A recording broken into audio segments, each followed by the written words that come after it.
Hello, beautiful people of the internet. Today I'm going to show you 5 tips to get more cinematic renders in Blender, or actually any software for that matter. So let's have a look at it. The first tip is to understand your narrative, understand your story. This is probably the most important tip. What you have to do is you have to understand what you are trying to convey with your render or your story. You have to understand your message. That's very important. So if we have a look here at this render I've got here, there's 2 robots. This is a typical sort of David and Goliath scene where we've got the protagonist here on the left and we've got the antagonist here on the right. And the whole render and the whole composition is telling the story of this confrontation between these 2 characters. So that's the first step, is to be sure that you know what you are trying to tell, the story that you are trying to tell. The second tip that I've got for you is, let me just put my overlays on here, is always try and use a grid. So I've got this phi grid here, and I always try and use the grid to get a nice looking composition. So you can see here, this is the center line, and this window here sort of ties the 2 characters together. And this one is basically just his head is here on the center here. And it's basically a very symmetrical composition in a way, except there's a line that goes down here. And all of this is deliberate to show this line, this invisible line, that this guy is menacing and he is basically trying to intimidate this little hero guy here. So it's very important to think about your composition and to get lines. In Blender you can do this in your camera. If you go to your camera, just go to the camera here, and we go down here to viewport display, and we go down to composition guides. You can see here I've got the, see there's also a triangle there, and it actually, the triangle fits in nicely as well. So I've got the golden ratio. So I try and use the golden ratio or the triangle. See this triangle, I didn't even use the triangle when I made this composition, but it fits perfectly with this character. So while you're setting up your camera, always try and use these guys here. Which brings us to the third tip, and that is to try and use the right camera lens for your scene.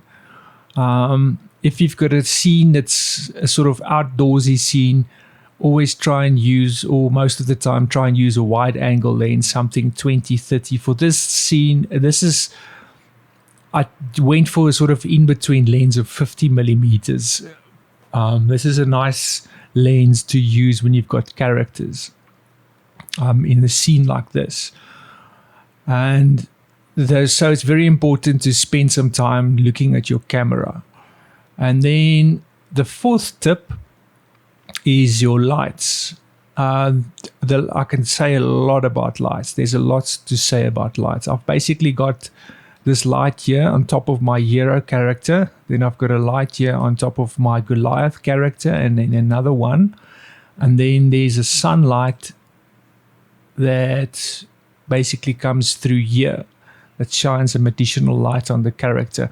And don't be scared to underlight your scenes. A lot of people, new people, they spend so much time modeling everything, and now they want everything to be lit, but there's a lot of power in underlit scenes. There's a thing called value, where you basically try and have parts of your composition that's got a lot of contrasts, and different parts that's got low contrast. So you'll see there's a lot of contrast here, and then this sort of backside of him is in the shadow. That's all very deliberate, because I wanted to sort of hide part of this character in the shadow. And then here's also a lot of darkness. Here's a lot of darkness. It's all deliberate, so your eye gets drawn into the composition. So don't be scared of using very hard sort of contrast with your lights. And with lights, a lot of people use a lot of lights, but I say with lights, less is more.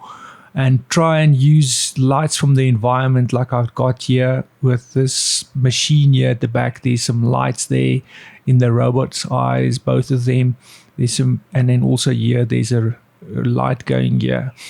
And then for my final tip, I'm going to show you something really cool now. So I've got this fog here. So if I turn the fog on, and let me just turn the overlays off, then you can see the full effect. Now this is the thing that really makes this render pop. You've got this fog light, and you've got this nice guard ray coming through with the sunlight, shining the light on the main character. And a lot of the things are even more in the dark. It's a very moody scene, and it's all very deliberate. So if you use volume, what I basically did here is I just created a huge box. If you can see here, if I maybe go into solid view, you can see I created this huge box, and then under the materials I put a principled volume there, which I pumped into volume, and then that just gives me this nice volumetric effect to work with, and it creates this nice guard rays. And then the density, I just made it 0.15, so you don't want too high density. And then this is where you can actually get some really nice effects, as if you play with a anisotropy here. Am I pronouncing it correct? Anisotropy. So that basically, if I bring it up here, that basically controls the effect, the guard rays. So I think something like that is quite nice. And that's basically, in a nutshell, some tips on how to create more cinematic renders using this scene that I did. And I hope you liked it. If you liked it, like and subscribe, and be sure to check in, because I'm going to have lots more Blender content on this channel.